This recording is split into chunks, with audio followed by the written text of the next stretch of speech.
بسم الله الرحمن الرحيم فقلت استغفروا ربكم إنه كان غفارا يرسل السماء عليكم مدرارا ويمددكم بأموال وبنين ويجعل لكم جنات ويجعل لكم أنهارا এই যে আয়াতটা পড়ছি এই আয়াতের ভিতরে কয়েকটা কথা বলবো তারপরেই শেষ তারপরে কি শেষ রাসূল সাল্লাল্লাহু আলাইহি ওয়াসাল্লাম হাদিসের ভিতরে বলেছেন মাল লাজিমাল ইস্তেগফার রাসূল বলছেন তোমরা অধিক হারে ইস্তেগফার বলো কি বলো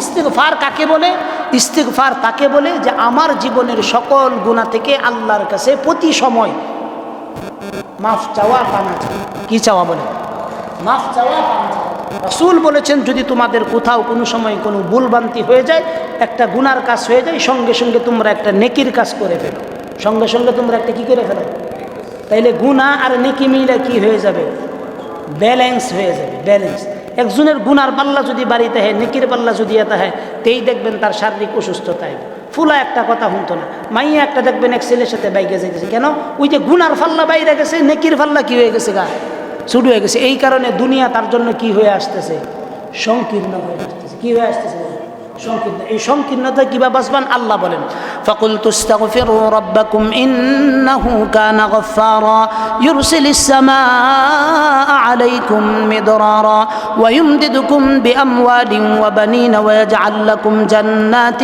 ويجعل لكم أنهارا মুসলমান বাবাজিরা আমার আল্লাহ তাআলা আমাদেরকে বলতেছেন ফাকুলতু ইস্তাগফিরু রাব্বাকুম ইন্নাহু কানা গফফারা রব্বে করিম বলেন বান্দা অধিক হারে তুমি আমার কাছে তওবা করো ইস্তিগফার করো তা আমরা আল্লাহকে প্রশ্ন করলাম রব্বে করিম আমরা যদি প্রশ্ন করি আমরা যদি তওবা করি ইস্তিগফার করি আমাদেরকে কি দিবেন রব্বুল আলামিন বলেন ইন্নাহু কানা গফফারা বান্দা তুমি কি জানো না তোমার রবের নাম হলো গফফার যিনি তওবা করতে দেরি হয় মাফ করতে দেরি করেন না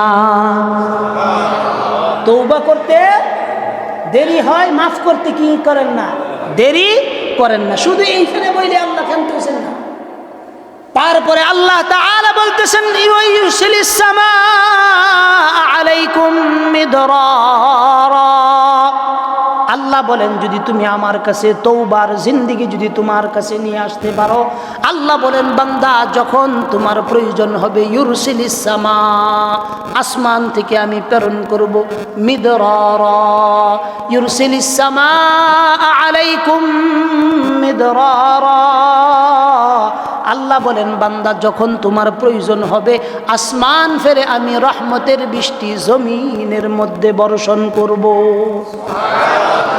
ইস্তেগফার করলে প্রথম জিনিস আল্লাহ কি দিবেন বলেন রহমতের সবাই কথা বলেন রহমতের বৃষ্টি দিবেন কে দিবেন কাজটা কি করতে হবে জোরে বলেন এখানেই আল্লাহ তাআলা ক্ষান্ত হন নাই আল্লাহ বলেন ওয়ায়ুমদিদুকুম বিআমওয়াল ওয়া বানিনা ওয়া ইয়াজআল লাকুম জান্নাতিন ওয়া ইয়াজআল লাকুম আনহারা আল্লাহ বড় সুন্দর সুন্দর নিয়ামতের ঘোষণা দিতেছেন বান্দা ইস্তিগফারের আমল যদি তোমার ভিতরে চলে আসে ইস্তিগফারের সাথে যদি তোমার জীবনটা তুমি পরিচালিত করো আল্লাহর কাছে যদি সর্ব অবস্থায় তুমি মাফের জিন্দেগি পরিচালনা করো ওয়ায়ুমদিদুকুম বিআমওয়ালিন ওয়া বানিন ওয়া ইয়াজআল লাকুম জান্নাতিন ওয়া ইয়াজআল লাকুম আনহারা আল্লাহ বলেন এক নাম্বার আমি যখন প্রয়োজন রহমতের বৃষ্টি দিব দুই নাম্বার আল্লাহ বলেন যখন তোমার সম্পদের প্রয়োজন আল্লাহ বলেন তুমি চাওয়ার আগেই তোমার জন্য প্রয়োজনীয় সম্পদের ব্যবস্থা করে দিব কাম কি করুন লাগবো সবাই বলেন ইস্তেগফার করলে প্রথম পুরস্কার আল্লাহ কি দিবেন দুই নাম্বার যেই সম্পদের কারণে আমরা দুনিয়াবি পেরেশানিতে থাকি আল্লাহ বলেন ওয়ায়ুমদিদুকুম বিআমওয়াল আল্লাহ কয় প্রয়োজনীয় সম্পদ তুমি চাওয়ার আগেই আমি তোমার জন্য ব্যবস্থা করে দিব জোরে বলেন সুবহানাল্লাহ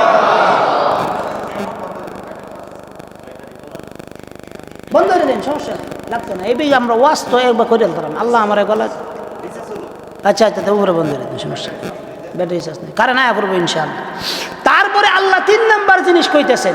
3 নাম্বার জিনিস আল্লাহ কয় ইউরসিলিস সামা আলাইকুম মিদরারা ওয়া ইউমদিদুকুম বিআমওয়াল ওয়া বানিন ওয়া ইয়াজআল লাকুম জান্নাত ওয়া ইয়াজআল লাকুম আনহারা। আল্লাহ বলেন 3 নাম্বার জিনিস আমার কাছে যেইটা পাইবা, আল্লাহ কয় তোমাকে সবারই পেরেশানি থাকে এই যে যৌবন বয়সে একটা সুন্দরী বউ, আমরা সবার আশা থাকে না? কথা কন নাকি? সবারই কিন্তু এটা আশা থাকে যেন সুশ্রী সুন্দরী ডাগর নয়না, এগুলো আল্লাহর কাছ থেকে ছায়া নিতে হয়। কি করতে হয় বলেন? সুন্দরী বউরা কি করতে হয়? আল্লাহর কাছে ছায়া নিতে হয়। আল্লাহ কয় ওয়ায়ুমদিদুকুম বিআমওয়াল ওয়া বানিন, আল্লাহ কয় বান্দা তোমারে সম্পদ দেম, সম্পদের পরে 2 নাম্বার জিনিস যেটা তোমার যৌবিক চাহিদা পূরণ করার জন্য তোমাকে সুন্দর একটা বিবির ব্যবস্থা করে দেন। 3 নাম্বার আল্লাহ কয় ওয়া বানিন, কয় তোমার সন্তান লাগবো, আল্লাহ কয় এই বিবির থেকে তোমার পক্ষ থেকে হালাল জাদা সন্তানেরও ব্যবস্থা করে দেন। এটি হইল আল্লাহর পক্ষ থেকে এই 4টা পুরস্কার, দুনিয়ার পুরস্কার। কিসের পুরস্কার বলে? দুনিয়ার পুরস্কার। আখিরাতের পুরস্কার কি? ওয়ায়াজআল লাকুম জান্নাতিন ওয়ায়াজআল লাকুম আনহারা। আল্লাহ কয় আখিরাতে তোমারে জান্নাত দেন, তো এমন জান্নাত যেই জান্নাতের তলদেশ দিয়া নহর প্রবাহিত হবে, মধুর নহর থাকবে, দুধের নহর থাকবে, শরাবের নহর থাকবে। তুমি শরাবান তাহুরা পান করবা আর এমন মাতাল হইবা যেইটা পৃথিবীর কোনো মদখুর ওই রকম মাতাল হইতে পারে নাই। এই রকম মাতাল আল্লাহ তাআলা পবিত্র পানি দিয়া বানায়। তাইলে 1 নাম্বার জিনিস আমাদের ইস্তেগফার, এটা লাগবেই। এটা কি করতে হবে বলে? লাগবেই। আজকের দিনের প্রথম কাজ হলো ইস্তেগফারের সাথে আমার জীবনটাকে কি করা? সবাই বলেন আস্তাগফিরুল্লাহ আস্তাগফিরুল্লাহ আস্তাগফিরুল্লাহ। সর্বোচ্চ পড়তে 100 বার পড়তে মাত্র 2 মিনিট সময় লাগবে। কয়শো বার বলেন? আল্লাহর রাসূল বলেন যেই অন্তরের ভিতরে জিকির থাকবে, রাসূলুল্লাহ বলেন এই অন্তরটা আল্লাহর কাছে জিন্দা থাকবে। সকালবেলা সন্ধ্যাবেলা যেই ব্যক্তি 3 তাসবিহ আদায় করে, আল্লাহর জিকির করে, সূরা ইয়াসিন তেলাওয়াত করে, 3 তাসবিহগুলো আদায় করে, মুরব্বিদের কোনো দেওয়া আমল থাকলে এগুলো আদায় করে, আল্লাহর রাসূল বলেন আল্লাহর কাছে ওই দিলগুলো জিন্দা হিসাবে লিপিবদ্ধ থাকে।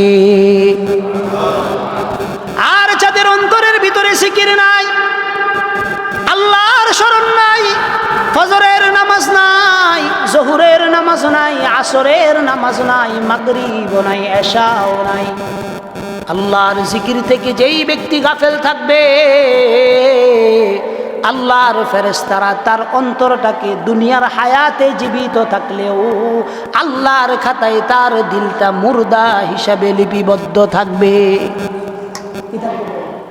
মুর্দা হিসাবে লিপিবদ্ধ থাকবে। যেই ব্যক্তির মুখের মধ্যে জিকির আছে এই ব্যক্তির দিল হইল জিন্দা, যার মুখের মধ্যে জিকির নাই তার দিল হইল, জোরে বলেন, তার দিল হইল।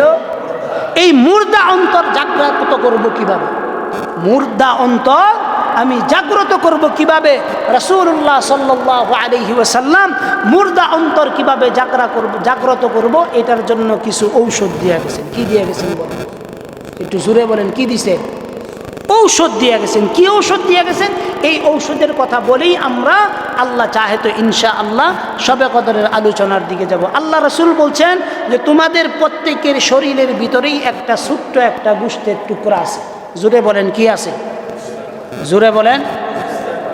আমার ভিতরেও যেমন আছে আপনার ভিতরেও বলেন আছে। আলা ইন্না ফিল জাসাদি লামুদগাতান ইযা সালুহাত সালুহাল জাসাদু কুল্লুহু ওয়া ইযা ফাসাদাত ফাসাদাল জাসাদু কুল্লুহু আলা ওয়া হিয়াল কলব। আল্লাহর রাসূল সাল্লাল্লাহু আলাইহি সাল্লাতু ওয়াস সালাম বলেন তোমাদের প্রত্যেকের শরীরের ভিতরে কলবের ভিতরে একটা গোশতের টুকরা আছে, গোশতের টুকরা আছে। আল্লাহর রাসূল বলেন এই গোশতের টুকরাটা যদি সংশোধন হয়ে যায় পুরা শরীরটাই তোমাদের সংশোধন হয়ে যাবে। তারপরে আল্লাহ রাসূল বলেন এই গোশতের টুকরাটা যদি গুনাহ দিয়া মরিচা যুক্ত হয়ে যায় আল্লাহর রাসূল বলেন পুরা বডিটাই তোমার মরিচা পড়ে যাবে। যেমন দেখবেন কিছু মানুষের কাছে কোরআনের কথা শুনলে ভালো লাগে, আছে না নাই? আবার এমন কিছু মানুষ আছে যাদের কাছে কোরআনের কথা শুনলেই শরীরের মধ্যে আগুন লেগে যায়। এই রকমের মানুষ আছে না নাই? তার শরীরে আগুন লাগলো, আমার শরীরে ভালো লাগলো, দুইয়ের ভিতরে পার্থক্য কি? আলা ওয়াহিয়াল কলব, আসল ভিতরের জিনিস কি হয়ে গেছে? গা ফিউজ হয়ে গেছে। লাইন যতই দেন ফিউজ হয়ে গেলে আর এটার কোনো কাজ হবে না, হবে না। ঠিক তদ্রূপ যাদের অন্তর একদম মরে গেছে তাদের অন্তরের অবস্থা হলো এই রকম যে এরার দ্বারা পশ্চিমকালেও কখনো দ্বীনের কোনো ভালো কাজ করা সম্ভব। আপনি মনে করেন আপনি আমি যদি প্রতিদিন সকাল সন্ধ্যা তাসবিহগুলো পড়ি, আল্লাহর কাছে অন্তত প্রতিদিন সকালে 10 বার বিকালে 10 বার আস্তাগফার পড়ি, আপনি বলেন তো 10 বার করে যদি আমি আল্লাহর কাছে মাফ চাই, এই 10 বারের মধ্যে যদি আমার গুনাহ সারাদিনের ভিতরে 2-4টা হয়েও যায়, এই ইস্তেগফার পড়ার দ্বারা কি আমার জীবনের গুনাহ থাকবে? জোরে বলেন, থাকবে? থাকবে না। কেন থাকবে না? কারণ আল্লাহ সর্ব অবস্থায় বান্দার জবানটার দিকে তাকায় থাকে যে কোন বান্দা কোন সময় আমার কাছে তওবা করবো, ইস্তেগফার করবো, এটা আল্লাহ চায় থাকে। সুবহানাল্লাহ। কে তাকায় থাকে বলে? আল্লাহ তাআলা তাকায় থাকে কোন সময় আমার বান্দা ইস্তেগফার করবো, আমার আকাশে এই কথা কইব, আল্লাহ আমি গুনাহ করছি তোমার কাছে মাফ চাই, আমি গুনাহ করছি তোমার কাছে কি চাই। এই কথাটা কোন সময় বলবে? আল্লাহ বান্দার জবানের দিকে তাকায় তাকে বলতে দেরি হয়, আল্লাহ দিতে দেরি করে না। এই কথাটা আপনারা বিশ্বাস করেন কিনা জানি না, তবে এইটা নিশ্চিত থাকেন আমি আপনাকে এতটুকুন বলতেছি, আমাদের এই জনমের কোনো দোয়া বিফলে যায় না। বিফলে আমরা যখন দোয়াগুলো করি, যেই দোয়াগুলো কবুল করতে হবে, আমাদের জন্য কল্যাণ হবে, এইটা দুনিয়ার কেউ জানে না। আমার কোনটা কল্যাণ হবে এটা জানেন কে? আল্লাহ বলেন, বান্দা তুমি যখন আমার কাছে দোয়া করো, কোন দোয়াটা দুনিয়ায় দিলে তুমি ফায়দা হবে এইটা আমি তোমাকে দুনিয়ার মধ্যেই দিয়া দিই। আবার এমন কিছু দোয়া আছে রে বান্দা,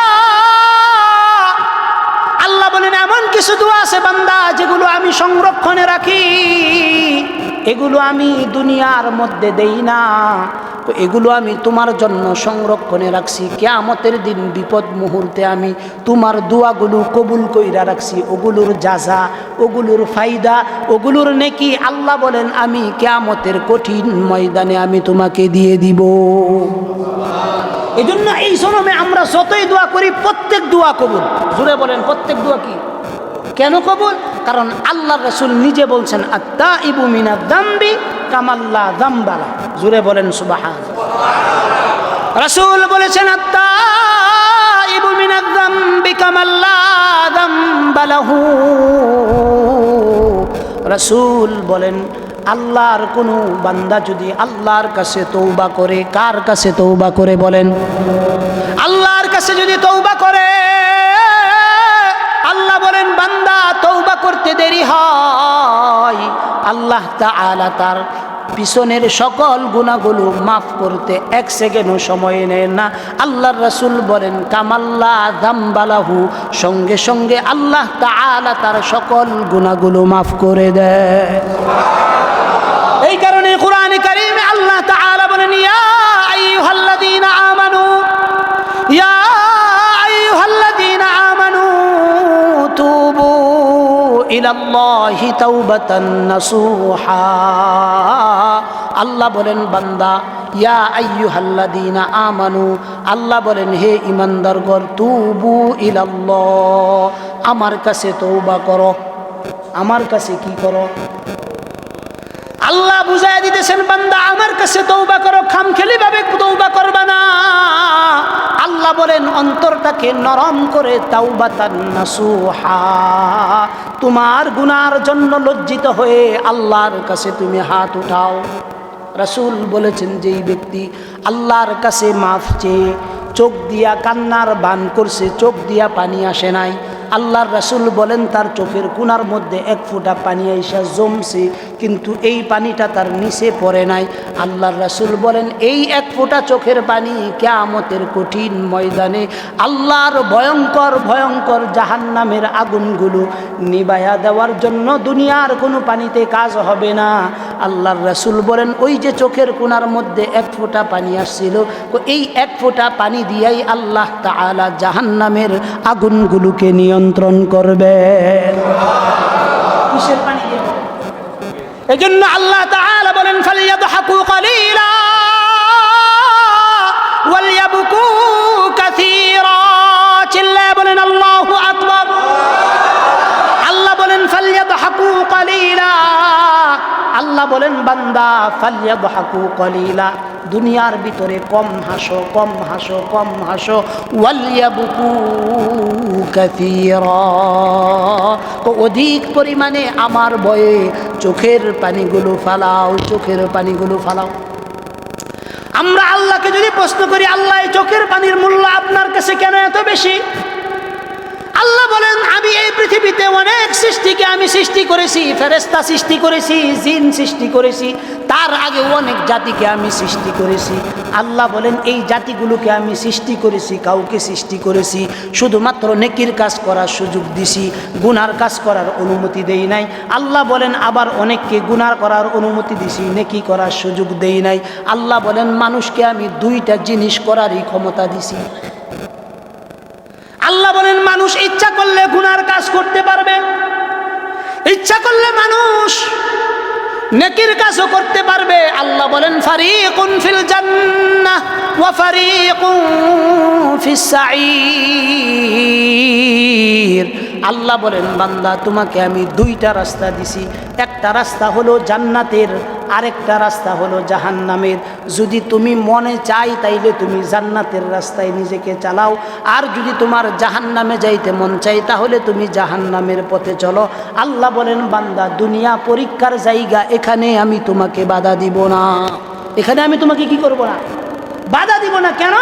আল্লাহ বলেন যে তোমাকে আমি তওবার রাস্তা খোলা রাখছি, নেকির কাজ করারও সুযোগ দিছি, আবার গুনার কাজ করারও ক্ষমতা দিছি। আল্লাহ বলেন এখন তুমি কোন রাস্তায় যাইবা এই রাস্তা নির্ধারণ করার জিম্মাদারি কার?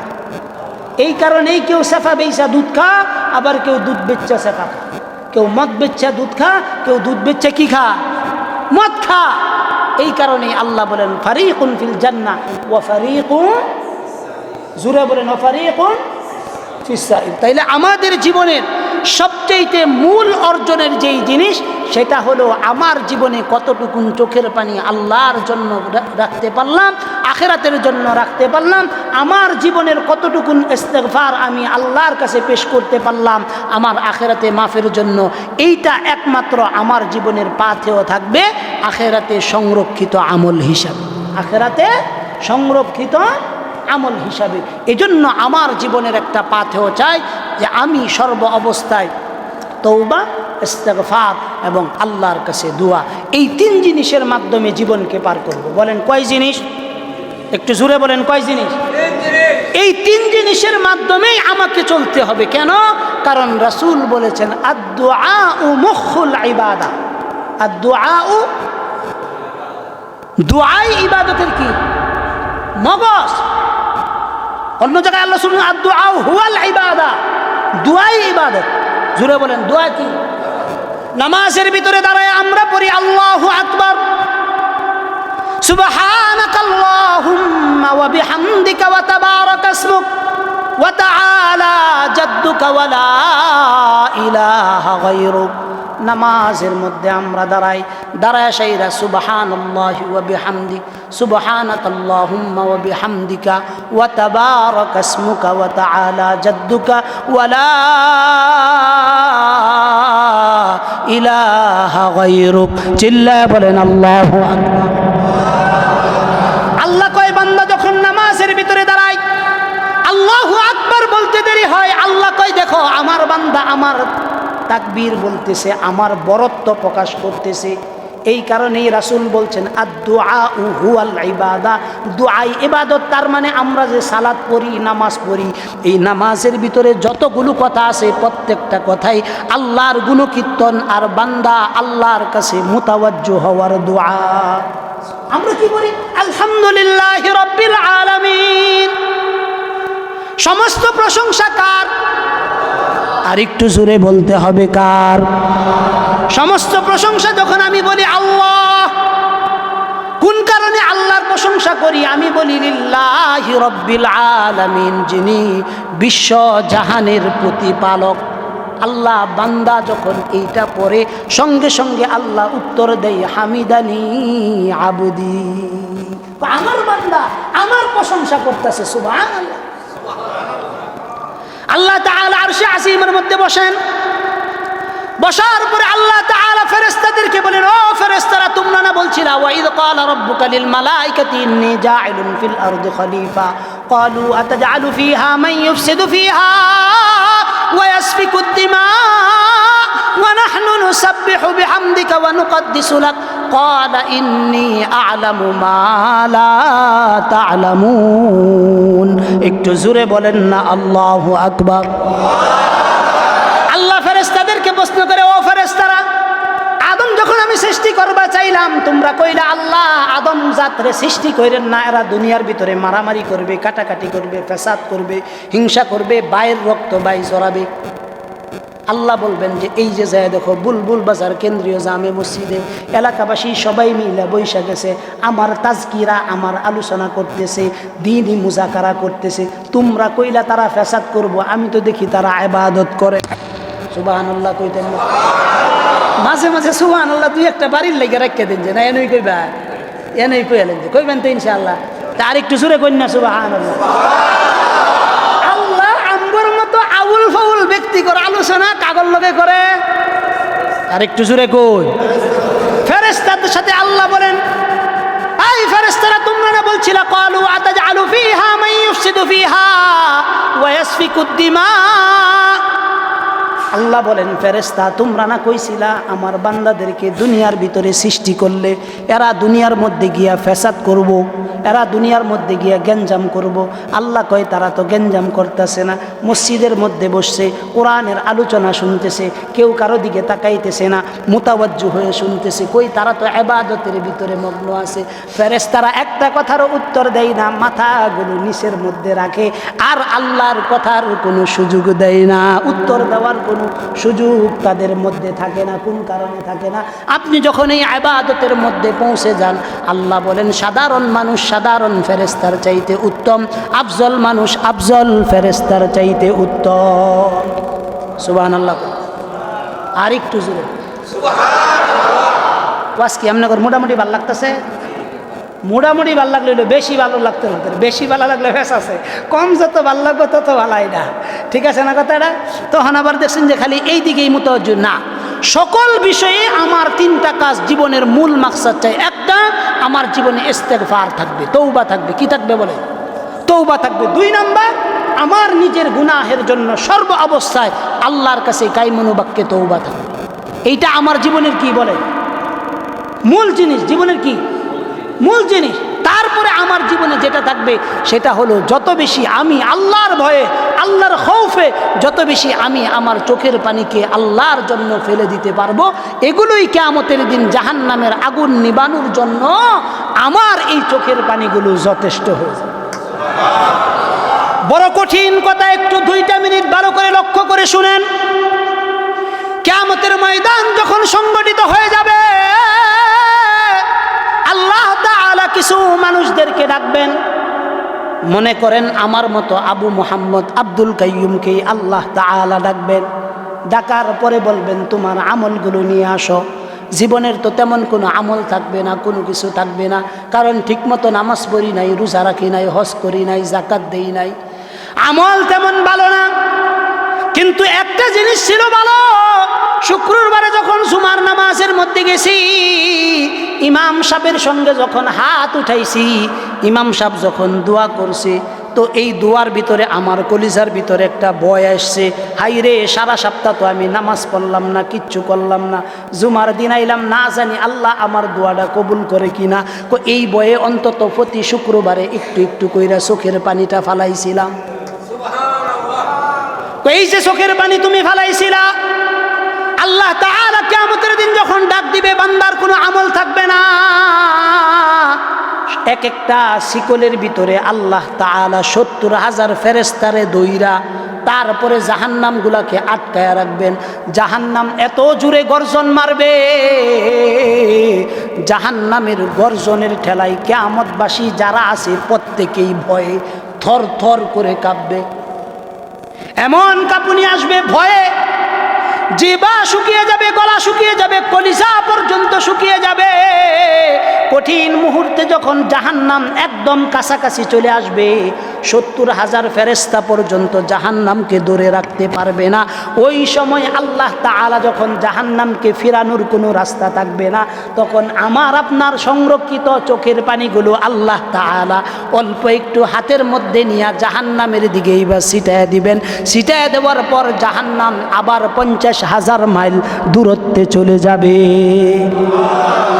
কিসের বিনিময়ে যাবে বলেন? আর একটু জোরে বলেন, কিসের বিনিময়ে? এই কারণেই চোখের পানি ফেলতে হবে, আল্লাহর কাছে বেশি বেশি গুনার জন্য তওবা করতে হবে। আজকে রাতের কাজটাই হলো তওবার কাজ। যেই ব্যক্তি যত বেশি তওবা করতে পারবে, আল্লাহ বলেন ইন্নাল্লাহা হুয়াত তাওয়াবুর রহিম। আল্লাহ বলেন যারা তওবাকারী তাদের উপর আমি রহম করি, যারা তওবাকারী তাদের উপর আমি কি করি? রহম করি। এজন্য তওবা করব তো ইনশাআল্লাহ, তওবা করব তো ইনশাআল্লাহ। আজকে রাতের গুরুত্ব অনেক বেশি। আজকে রাতের যে গুরুত্ব, এটা অসীম গুরুত্ব। আজকের এই রাত্রির ভিতরে জিবরাইল আলাইহিস সালাতু ওয়াস সালাম গভীর রাত্রিতে ফেরেশতাদের দল নিয়া, অসংখ্য ফেরেশতাদের দল নিয়া জমিনের মধ্যে তিনি নাইমা গেছে। বুঝেন নাই কথা?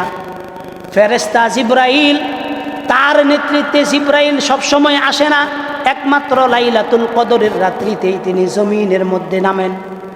আল্লাহ রাসূলের চলে যাওয়ার পরে এখন তিনি সচরাচর নামেন না, শুধুমাত্র নামেন কোন সময় বলেন? লাইলাতুল কদরের ভিতরে নামেন। ফি কাবকাবাতিম মিনাস সামা, দলবদ্ধ হয়ে জিবরাইল আলাইহিস সালাতু ওয়াস সালাম নামেন।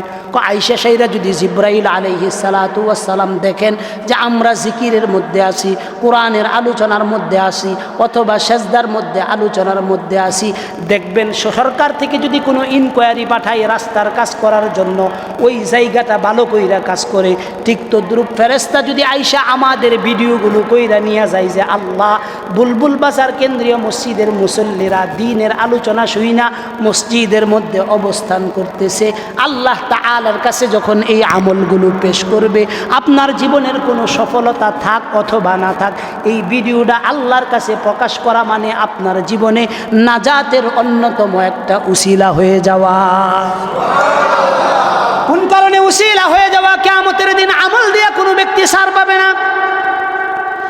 হুজুর বলেন, মুজুর বলেন, গাজী বলেন, হাসি বলেন, আমল দিয়ে আল্লাহর কাছে কেউ ছাড় পাবে না। আল্লাহর কাছে ছাড় পাবে ছোটোখাটো হয়তো কিছু আমল ছিল, অথবা কোনো নেককার মানুষের সোহবতে ছিল, অথবা ভালো মানুষের সোহবতে চলছে, অথবা মাদ্রাসাকে ভালোবাসছে, মসজিদকে ভালোবাসছে, অথবা ভালো মানুষদের সংস্পর্শে ছিল। এই রকম ছোটোখাটো উসিলাগুলো উসিলা করে আল্লাহ তাআলা কিয়ামতের দিন অসংখ্য অগণিত বান্দাদেরকে মাফ করে দিবেন শুধু উসিলার মাধ্যমে। উসিলার মাধ্যমে আমরাও আজকের রাত্রিটাকে উসিলা হিসাবে ধরে নিই। কি হিসাবে বলে? উসিলা হিসাবে। শুধু আমরা না, এখন আমি ছুটি দিয়ে দিলে বাড়িতে যাইবেন, বাড়িতে গেলে শাশি বেরিয়ে যায় সুন্দর করে করবেন, দিনের বেলা একটু ঘুমাইবা, সমস্যা নাই, রাত্রেবেলা আজকার রাতটা আল্লাহর জন্য ওয়াকফ করো। কি করো? কিচ্ছু ফারার দরকার নাই। আমি যে সহজ ওয়াজ করি, এরপরেও যদি আপনারা ওয়াজ না বুঝেন থেকে, আমি কইছি ওই দিন এক শুক্রবারে বলছি, কেউ যদি পড়া ঠিক মতো নাও পারুন, যা পারুন তা দিয়া নামাজ পড়বেন। বুঝেন নাই কথাটা? সুবহানাল্লাহ ছাড়া আপনি কিচ্ছুই পারেন না, সূরা ফাতিহা পারেন না, কিচ্ছু না। তো আপনি এই সুবহানাল্লাহ দিয়েই নামাজ পড়েন। কি দিয়া করি? এইটাও কে কবুল করবো? আল্লাহ কবুল করবো। কিন্তু শর্ত আছে একটা, শর্তটা মনে আছে? কি কইছিলাম? আলোচনা করছিলাম কিন্তু এটা কি কইছিলাম বলছে সুবহানাল্লাহ দিয়েও নামাজ হইব, শর্ত একটা আছে, পরবর্তীতে কোরআন শিখার জন্য ধারাবাহিক কি করুন লাগবো। এই কথাটা ভুললা গেলেন কেরে? ভুললা গেলে তো চলতো না। ওয়াজ জাহানের ভিতরে রাহুল না, একটা ওয়াজ করাবা জানি, এটা কি যেন তেন বিষয় মনে হচ্ছু। একটা ওয়াজ সাজায়া আপনাদের সামনে 1 ঘন্টা ওয়াজ করা, সারাদিন কামলা দেওয়া, এক সমান জিনিস বাজা, এর চাইতেও আরো কঠিন। কেন? কারণ কোন কথাটা বলতেছি, কোন কথাটা বেয়াদুমূলক হয়, কোন কথাটা কোরআন হাদিসের বাইরে হয়, সব কিছু চিন্তা ভাবনা কইরা ঠোঁট দিয়া কথাগুলো বাহির করুন লাগে। ঠোঁট দিয়া কথাগুলো কি করুন লাগে? বাহির করুন লাগে। এক ব্যক্তি একটা কথা কইছিল, কি কইছিল?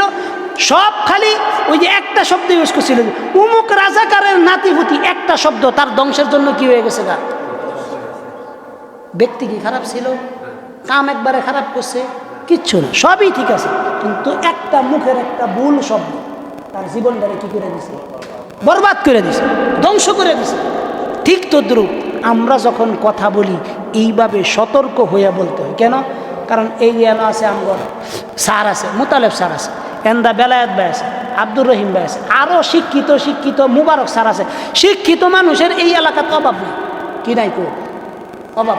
2টা কথা ভুল কইলেই বাজারও এটা প্রচার করতে মাত্র 5 মিনিট লাগে। কথা কই না, বুঝেন নাই কথা? একটা কথা ভুল হয়েছে, দেখবেন যে 2 মিনিট পরে এটা বাজারে যায়, পুরা এই এরিয়া সইরা যায় না। যে এইখানে শিক্ষিত মানুষের অবস্থান কি? জোরে কর না, শিক্ষিত মানুষের অবস্থান কি? বেশি। এই জন্য আমরা যেই কথাগুলো বলি বড় মেহনত কইরা কষ্ট করে, এই যে গাম ব্যয় করতেছে, আমনে ঘর কেউ গাম বার হইছে না, ব্যয় করতেছে, তার মানে মেহনত হইতেছে। এই বিষয়টা অন্তত মাথায় রাখা, প্রতিটা কথা যেন আমার জেহানের ভিতরে কি থাকে? গাইটা থাকে, এটার জন্য কি করা? চেষ্টা করা। এজন্য আজকে রাত্রিটা অন্তত বাড়িতে গিয়ে, নিজে তো নামাজ পড়বেনই, প্রয়োজনে নিজের সন্তানকে, মেয়েকে, ছেলেকে, এদেরকে ডাক দিয়ে এনে বাড়িতে সুন্দর করে ডাক দিয়ে আইনা তাদের সাথে বসে এই রাত্রিটা কিভাবে অতিবাহিত করবেন, এই রাত্রিটা কিভাবে ইবাদতের মাধ্যমে অতিবাহিত করবেন, এই বিষয়ে সন্তানদের সঙ্গে আলোচনা করা, এটা জরুরি কিনা বলেন? আজকে রাত যে আমরা কিভাবে কাটাইব এই বিষয়ে কি আমরা কোনো পরামর্শ করছি বাড়িতে? আমরা পরামর্শ করি না। আমরা কি করছি? হয়তো ফ্রিজের ভিতরে ভালো গুস্ত আছে কিনা, ভালো মাছ আছে কিনা, আপনি কয়ে দিচ্ছেন যে রে আজকে ইবাদতের রাত, বালা জিনিস যা আছে এটা ফাঁকাইছে। আমরা ইবাদতের রাইতিতে বালা খাউনটা বুঝি, বালা কথা কোন সত্য না মিথ্যা? কিন্তু ইবাদতের রাত্রে আমরা কিভাবে ইবাদতের মধ্যে কাটাবো এইটা এখনো বুঝি না। আচ্ছা বাজানরা, আমাদের সন্তানগুলোরে মানুষ কইরা থয়ে যাওয়া, এইটা কি একজন বাবা হিসাবে আমাদের জিম্মাদারি না? সবাই বলেন আমাদের জিম্মাদারি না? জিম্মাদারি। কিন্তু আমরা কি পারতেছি?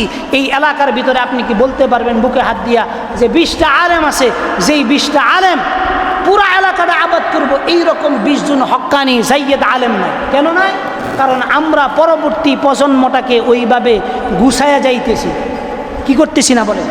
গুছায়া যাইতেছি না। যদি আমরা এই প্রজন্মটাকে গুছায়া না যাইতে পারি, তা আমাদের জীবনে ব্যর্থতা তো থাকবেই। এমন ব্যর্থতা আসবে যেই ব্যর্থতা গুছানোর কোনো সুযোগ থাকবে? জোরে বলেন, থাকবে? আপনার সন্তান আপনার কাছে আমানত, আপনার স্ত্রী আপনার কাছে আমানত, আপনার পরিবার আপনার কাছে আমানত, আপনার ছোট এতিম ভাইটাও আপনার কাছে আমানত। এই আমানত সম্পর্কে কিয়ামতের দিন আল্লাহ তাআলার কাছে জিজ্ঞাসিত হতে হবে, আল্লাহর কাছে জবাব দিতে হবে।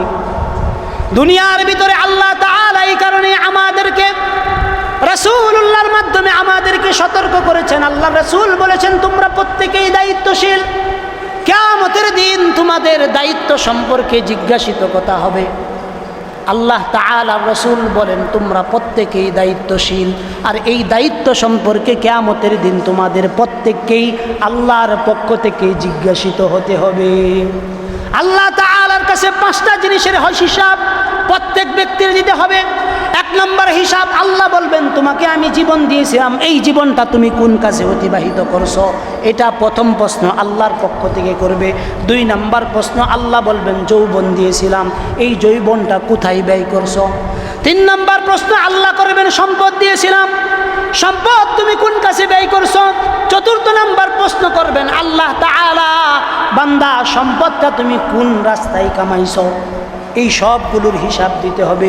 পঞ্চম নম্বর হিসাব আল্লাহ তাআলার কাছে যেইটা দিতে হবে, আল্লাহ বলবেন তোমাকে চলার জন্য কিছু জ্ঞান দিয়েছিলাম, ওই জ্ঞান যতটুকুন তুমি জানছিলা ওই অনুযায়ী আমল করছো কিনা। এই 5টা প্রশ্নের উত্তর যতক্ষণ পর্যন্ত কেউ না দিবে ততক্ষণ পর্যন্ত কিয়ামতের ময়দান থেকে এক কদমও আল্লাহর সামনে থেকে অগ্রসর হতে পারবে না। কয়টা প্রশ্ন? সবাই বলেন কয়টা প্রশ্ন? 1 নম্বর প্রশ্নের ভিতরেই তো আমরা আটকে যাই। বলেন 1 নম্বর প্রশ্নের ভিতরে আমরা কি করা আটকে যাই? বুঝুন কেমনে আটকে? আমরা এই জীবনে শাস্ত্রের ভিতরে যেই সময় নষ্ট করছি, বলেন শাস্ত্রের ভিতরে যেই সময় নষ্ট করছি, শাস্ত্র কি আসলে সত্যিকার হতে? রাগ করুন না যে আমার কথা, রাগ করলেও বাঁচান, করার কিছু নেই। ডাক্তার আনছুন চিকিৎসা করার লাগিয়া, তিতা ওষুধ লাগলে এটা দেন, মিডাটা লাগলেও দেন, মিডাটাও খাল লাগবো, তিতাটাও খাল লাগবো। যদি না খান রুকসার তো কথা কই না কেন? রুকসার তো রোগ যদি আপনি সারাইতেছেন, আমার বাজান একটা সহজ কথার উত্তর দেন তো, শাস্ত্রে আমরা যেই সময়টুকুন বৈশা থাকি এই সময়টুকুন কি ওইখানে দিনের আলোচনা হয় না বদ্দিনীর আলোচনা হয়? বলেন সত্য না মিথ্যা বলেন? শাস্ত্রটা হলো দুনিয়ার হিসাবে টয়লেটের জায়গা, পায়খানার জায়গা। পায়খানায় কি আমরা পায়খানা হওয়ার পরেও বৈশা থাকি? কেন লেগে বহি না? কারণ এটা নোংরা জায়গা। বলেন এটা কি জায়গা? আমার সাথে সবাই বলেন। আপনারা যারা বইতেছেন তারা তো এই কথা কইতেছেন না, কই না আমার লগে। দুনিয়ার ভিতরে টয়লেট যেই রকম নোংরা জায়গা, এই দুনিয়ার ভিতরে এই বর্তমানের যে শাস্ত্রগুলো আছে যেগুলোতে টিভি চলে, বেসিয়ার চলে, বালা মানুষ মন্দ মানুষ সব বই এক কেন দেখবেন গালগপ্প, উমুহের বেডি কি করে, উমুহের মেয়ে কি করে, উমুকের ছেলে কি করলো, এগুলা লইয়া আলাপ আলোচনা করতে করতে করতে করতে দেখবেন এটা শেষ কোথায়? কোনো দিন যায় শেষ করার সুযোগ হয় না। এই পরিমাণ আলোচনা চলে, চলে কিনা? চলে না? তা আপনি কি মনে করতেছেন শাস্ত্রের এই সময়টা কি আল্লাহর কাছে জবাব দিতে হবে না?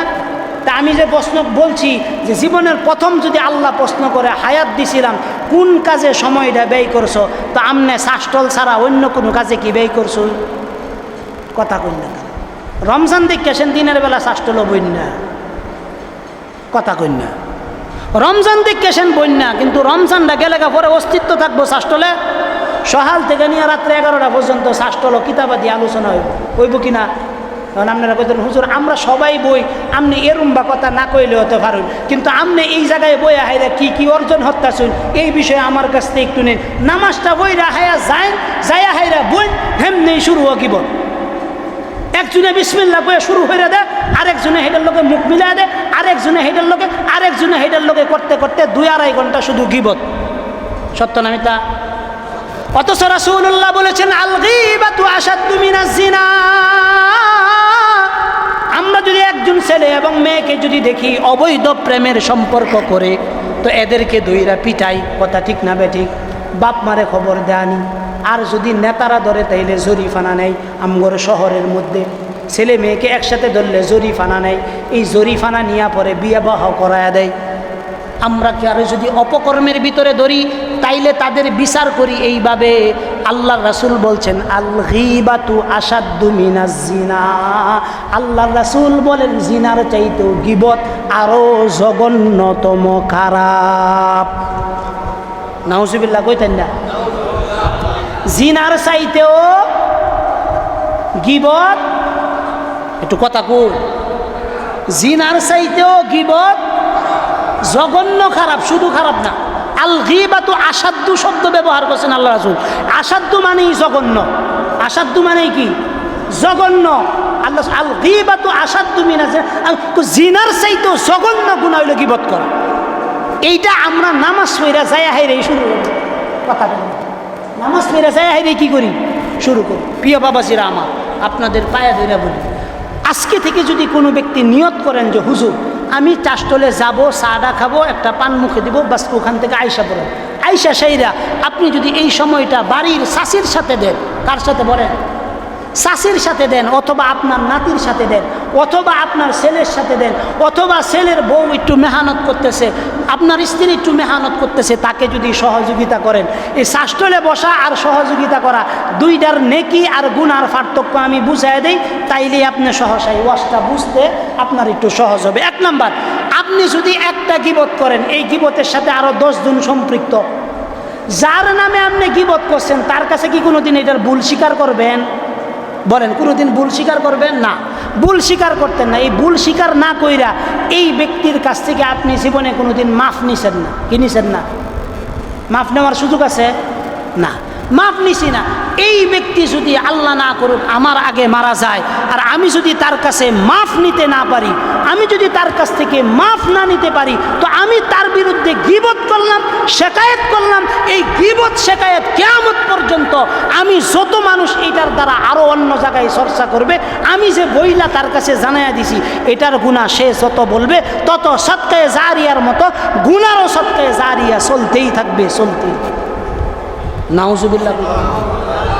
আর যদি আপনি আপনার ঘরের মধ্যে এসে বিবির সাথে সময় দেন, বিবির সাথে এসে যদি আমি সহসাই বলতেছি মোবাইলের ভিতরে লুডু খেলা যায়, মোবাইলের মাধ্যমে লুডু খেলা যায় কিনা? কই খেলা যায় না? মোবাইলের মাধ্যমে লুডু খেলা যায়। শাশি বেডির লগে বৈশা যদি আপনি লুডু খেলেন তারপরেও গুনাহ হইতো না নেকি সারা? কথা কই, গুনাহ হইতো না কি সারা? নেকি সারা। এখন বুঝুন নেকিটা কেমন? আর আপনি যদি আপনার বেগমের দিকে চাই, আল্লাহর রাসূল কইছে বেগমের দিকে কেউ যদি মুহাব্বতের নজরে তাকায়, একবার তাকাইব, একটা কবুল উমরা, একটা কবুল হজের সব পাইব। যারা বিয়ে হচ্ছে না তারা কি নেকি ভাইব? কথা কই না, কথার উত্তর দেয়। যারা বিবাহ করছে না তারা কি নেকি ভাইব? এজন্য বিবাহদের নেকি বেশি। এই কারণে রাসূল বলছেন নিকাহু নিসফুল ঈমান, বিবাহ করা মানে ঈমানের অর্ধেক মজবুত হয়ে যাওয়া। ঈমানের অর্ধেক কি হয়ে যাওয়া? মজবুত হয়ে যাওয়া। আমার ওয়াজটা 2 মিনিটে আমি শেষ করতেছি, আপনারা উড়াউড়ির দরকার নাই, আমি 2-3 মিনিটে ইনশাআল্লাহ শেষ করে দেন, কারণ আমার ওয়াজেরও শেষ পর্যায়ে চলে আসে। এই কথাটা বুঝে নিতে হবে। আপনি যদি লুডু খেলেন, এই লুডু খেলার দ্বারা শাশি বেডির লগে হারলে জিতলে উভয়জনের ভিতরে একটা আনন্দ উৎফুল্ল আছে না? আপনি কি করেন? শাশি বেডি তোমার হারাইয়া দিছে, আর হে বেডি যদি হারাইয়া দেয় আপনি তোমার হারাইয়া দিছে। এই যে হারাইয়া দিয়ে একজন আরেকজনের দিকে মুস্কি হাসলেন, হাসি দিলেন, হাসছেন না?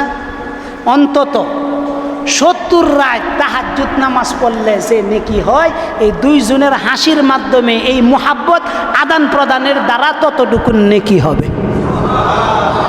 এই নেকি কি অন্য কোনোভাবে পাওয়া সম্ভব? হ্যাঁ, অন্য কোনোভাবে পাওয়া সম্ভব? শাস্ত্রলে গেলে কিবা জানি রে ভাই ভাই, আমার পুরুষদের অভ্যাস হয়ে গেছে আমরা আমাদের বিবিদের সাথে সময় দেই না। আমরা আমাদের বিবিদের সাথে কি করি না? সময় দেই না। অথচ আল্লাহ রাসূলের চাচা হযরত আব্বাসকে মৃত্যুর আগ মুহূর্তে জিজ্ঞাসা করছে যে আপনি যদি একটা দিন হায়াত পান আপনার জীবনে কি শখ আছে? তো উনি উত্তর দিতেছেন, আমি যদি 1 ঘন্টাও হায়াত পাই, আমি চাই যে আমার এই 1 ঘন্টা যেন আমি আমার বিবির সঙ্গে অতিবাহিত করতে পারি। বৃদ্ধ মানুষ, বিবির সঙ্গে অতিবাহিত করা মানে যৌবিক চাহিদা পূরণ করা না। উনি বুঝাইতেছেন যে আমি যেন বিবির সাথে একটু খুনসুটি করতে পারি। খুনসুটি মানে একটু চিমটি কাটা, একজন আরেকজনের একটু ছোটোখাটো দুষগুলা ধরা, এইটা দেখে হাসা। আল্লাহ রাসূল আম্মাজান আয়েশারে লইয়া দৌড় পড়ছেন রাতের বেলা। একদিন আম্মাজান জিতছে, আরেকজন আল্লাহ রাসূল জিতছে। একদিন আম্মাজান জিতছে, আরেকদিন কথা কন্যা করে আল্লাহ রাসূল কি করছে? জিতছে। আসলে সত্যিকার অর্থে দিল খুল্লা কঞ্চা আমগর বিবি ঘরে কি আমরা এইভাবে মোহাব্বত করি না? যেই সময়টা শাস্ত্রলে দিবেন এই সময়টা বিবির সঙ্গে সময় দেন। আল্লাহর কসম করে বলতেছি কিয়ামতের দিন এই পরিমাণ নেকি হবে, আল্লাহর কসম করে বলতেছি আপনি আশ্চর্য হয়ে যাবেন। যখন আপনার নেকি দেওয়া হবে আপনি কইবেন না আমি তো এগুলো কোনো নেকির কাজ করি না, তখন আল্লাহর ফেরেশতা কইব বউর লগে বয়ে বয়ে খাইছিলা না, বউরে একটা লুকমা উড়াই দিছিলা না, এটা তো দুনিয়াতে মনে হচ্ছিল যে এটা প্রেম না। আল্লাহ এইটার এই হাজার হাজার রাকাত তাহাজ্জুদের নেকি লেখিয়া তোমার আমলনামা বইরা দিছে। কি করছে? আচ্ছা, এই ওয়াজ কি জীবনে শুনছো? শুনলেন না কেন? এটা দরকার জানুন না। এগুলো করে কোনোদিন বিবির রানের মধ্যে শুইয়া বিবির কোরআন শরীফ তেলাওয়াত শুনাইছেন? কথা কই যে হুজুর আমিও পারি না, বেগম সাহেবও পারে না। না পারলেও তো 2-4টা সূরা কি পারে না? কুল আউযু বিরাব্বিন নাস, মালিকিন নাস, ইলাহিন নাস পারে না? তো পারলে আপনি কি করবেন ভালো করে বুঝেন। এটা আল্লাহ রাসূলের সুন্নাত। আম্মাজান আয়েশা রানের মধ্যে শুইয়া রয়েছেন, আল্লাহ রাসূল কোরআনে কারীম তেলাওয়াত শুনাইছেন। আম্মাজান আয়েশার রানের ভিতরে আল্লাহ রাসূল শুইয়া রয়েছেন, তো আম্মাজান আয়েশা বসে আল্লাহ রাসূলকে কোরআন শরীফ তেলাওয়াত শুনাইছেন। এগুলো জিন্দা সুন্নাত। তখন মারা গেছে আমাদের বাংলাদেশ থেকে। এগুলো কি হয়ে গেছে বলেন? মারা গেছে। আজকের দিনে এই সুন্নাতগুলো জিন্দা করব, পারবো তো ইনশাআল্লাহ? শাস্ত্র হলো আমরা প্রয়োজন ছাড়া বসবো না। এইরকম কেডা কেডা আছি একটু হাতটা দেখবার চাই, হাত নামায়। তাই বললে আমি চাইতেছি না যে শাস্ত্র একবারে বন্যা, যখন দরকার চাইবেন একটা চা খাইবেন। আমি কি বলছি আগেই, দুনিয়ার ভিতরে পায়খানা টয়লেটে যাই আমরা কোন সময়, যখন প্রাকৃতিক প্রয়োজন পড়ে, এছাড়া কি আমরা টয়লেটে যাই? ঠিক তদ্রূপ চা খাওয়ার যখন খুব বেশি নিশা উঠতে যাইব যে একটা খাইতে হইব ইফতারি করার পরে, খাইবেন, কান্দা মুহ দিবেন আসসালামু আলাইকুম, কি কই খাইবেন, কান্দা মুহ দিবেন আসসালামু আলাইকুম কইয়া বাদ যাইবেন গা, বাদ যাইয়া সেটা আধা ঘন্টা শুয়ে থাকবেন, শুয়া আজানটা দিব, ওষুধটা করে আস্তে আস্তে ফেলফেলায় মসজিদে আইবেন, তারাবিটা পড়বেন, তারাবিটা পড়ে যাবেন, একটা চা খাইবেন, একটা ফান খাইবেন, ফেলফেলায় বাদ যাইবেন গা, বিবির লগে আধা ঘন্টা 1 ঘন্টা কথাবার্তা কইয়া আল্লাহ হালকা পাতলা কইয়া খায়া না তেল দিয়ে ঘুমাইবেন। বাস আপনার জীবনের প্রতিটা মুহূর্তই নেকি দিয়ে আল্লাহ তাআলা ভরপুর করে দেবেন। কিন্তু আমরা কি করি, রোজার মাস আইলে আমগর পুরুষের মেজাজের কাছে বেতেনে কথাই কইতারে না, কথা কই রাগ করতেছো, এটা ওয়াজটা হুনুন লাগবো তো। রমজান মাসে এমন অনেক পুরুষ আছে এই এলাকায় আমি শুনছি যে বেটেনে আসরের পরে বেড়া চেহারার দিকে চাইতেই পারে না। কে গো, আল্লাহ কি আপনাদের রোজা দিছে মেজাজ গরম হওয়ার লাগিয়া? কথা আমার হুজুর আছে, এই যে বাইজিদ সাহেব আছে, নাইম সাহেব আছে, তারপরে আমগর এই কি জানি কয় জাকারিয়া সাহেব আছে, 3 হুজুরের 1 হুজুরে জিগানছা সবচাইতে আমার নরম মেজাজ থাকে আসর থেকে মাগরিব পর্যন্ত। এই সময় ফুলাফান্ডে যদি আমি গরম ভাষায়ও গালি দেই, এইটাও খুব নরম ভাষায় দিই। কেন? আমার গালি দিয়েও যেন তারা কোনো কষ্ট, কথা কয়, তারা কোনো কষ্ট, এতটুকুন আচরণ তো আপনার বিবি আপনার কাছ থেকে সর্বোচ্চ নেক আচরণটা পাওয়ার দরকার আছে না? না আছে না? এজন্য সেই সমস্ত বাবাজিরা মনে করুন যে হুজুর আমার ফেডো খাউন না থাকলে মিজাজ আমি কন্ট্রোল করতে পারি না, আমনে বাঁচান, রোজা রাখুন, দরকার নাই। আমনে 3 বেলা খাইন যে, তারপরেও বাড়ির যে মহিলারা রোজা রাখে তা করে রমজান মাসে হাত উঠানো, মার দেওয়া, তাদেরকে গালিগালাজ করা, আল্লাহর রস্তে পাও ধরি, এই কাজগুলা করা থেকে বিরত থাকবে। পারবেন তো ইনশাআল্লাহ? পারবেন তো ইনশাআল্লাহ? যদি আপনারা এটি করেন, আমি কইতেছি এই সংসার জীবন দিয়া অন্য নেকির কাজ থাকার না থাক, এই সংসার জীবনে আপনার নাজাতের উসিলা হয়ে যাবে। সংসার জীবনে কি হয়ে যাবে? আপনার নাজাতের উসিলা হয়ে যাবে। এই জন্য আজকের এই রাত্রি আমার উত্তম আখলাক গঠনের রাত্রি, আজকের এই রাত্রি আমার গিবত শেখায়ের থেকে বাঁচার রাত্রি, আজকের এই রাত্রি একের কথা অন্যের কাছে বলা, অন্যের কথা আরেকজনের কাছে বলা, এই আমলগুলো চাষ্টলে বেশি হয়। এই জন্য ওই জায়গাটাই যেন আমি পরিহার করতে পারি, এই চেষ্টা সবসময় করা। পারবো তো ইনশাআল্লাহ? পারবো তো ইনশাআল্লাহ? আল্লাহ যেন আমাদেরকে গুনাহমুক্ত জিন্দিগি দান করেন, সবাই বলেন আমিন। আজকের এই রাত্রির যে আমলের কথাগুলো বললাম, 1 নাম্বার এই রাত্রিতে বেশি বেশি তৌবা করা, 2 নাম্বার এই রাত্রিতে বেশি বেশি আল্লাহর কাছে নিজেদের গুনাহের জন্য গায় মনোবাক্যে মাফ চাওয়া, 3 নাম্বার এই রাত্রে সাদকা দান বেশি বেশি করা, দান বেশি বেশি করা। কাদের নামে দান করবেন? মা মারা গেছে, মা থাকলে কি একটা প্রতি মাসে খরচ হইতো না বাজান? বলেন, খরচ হইতো না? আমার মা যখন জীবিত ছিল তার পিছনে প্রতি মাসে 5,000 6,000 টাকা খরচ হইতো। এখন আম্মা নাই গিয়া, এই খরচটা কি আমার খরচ করতে হয় না? কথা কন না, খরচ করতে হয় না? তো এই খরচটা যদি আমি ওইভাবে অন্যদিকে খরচ না কইরা 3,000 টাকা প্রতি মাসে মাসে আমি আমার মার জন্য একটা জায়গায় সদকা করে দিলাম, মসজিদে 2,000 টাকা দিলাম, মাদ্রাসায় 1,000 টাকা দিলাম, অথবা কোনো গরিব মিসকিন একটা পরিবার, আমি জানি যে এরা গরিব, তাদেরকে প্রতি মাসে 2,000 টাকা দিলাম, এই সদকায়ে জারিয়াগুলো করলে মা বাবারা কবর থেকে সন্তানের জন্য মাগফিরাতের দোয়া করে, সন্তানের জন্য। কবর থেকে মা বাবারা কি দেয়? ফুয়ুজ দেয়, বরকত দেয়, আর এই বরকতের উসিলাই সন্তানরা ভালো থাকে। দেখবেন আপনাদের এই এলাকার ভিতরে যেই মানুষগুলো মা বাবা জীবিত থাকতে খুব বেশি খেদমত করছে, আল্লাহর মেহেরবানিতে দেখবেন এই মানুষগুলো কোনো দিন ঠকে নাই, আল্লাহ কোনো না কোনোভাবে এদেরকে জিতায় দিছে। সত্য না মিথ্যা? আমার এটা ওয়াজ করে বোঝানোর দরকার না, আপনারাই বুঝবেন। এটা দেখবেন আশেপাশে দেখবেন এমন অনেক ফাগলাটে মানুষ আছে, কিন্তু হ্যাঁ দুনিয়ার সকল কাজে ফাগলা থাক, কিন্তু মার বিষয়ে খুব সেন্সিটিভ। মার খেদমত করা, মার জুতাগুলো একটু ঠিক করে দেওয়া, মার কাফললতাগুলো ধুয়ে দেওয়া, মার পিছনে খরচ করা, মার ঔষধগুলো সর্বাগ্রে আনা, মার জন্য ভালো থাকার ঘরের ব্যবস্থা করা। এই মা ভক্ত ছেলেদের আল্লাহর জমিনে কোনো জায়গায় তারা ঠকে না, আল্লাহ সব জায়গায় তাদের জন্য সোনায় সুহাগা করে দেন, সোনায় সুহাগা করে দেন। কেন? মার বরকতের কারণে।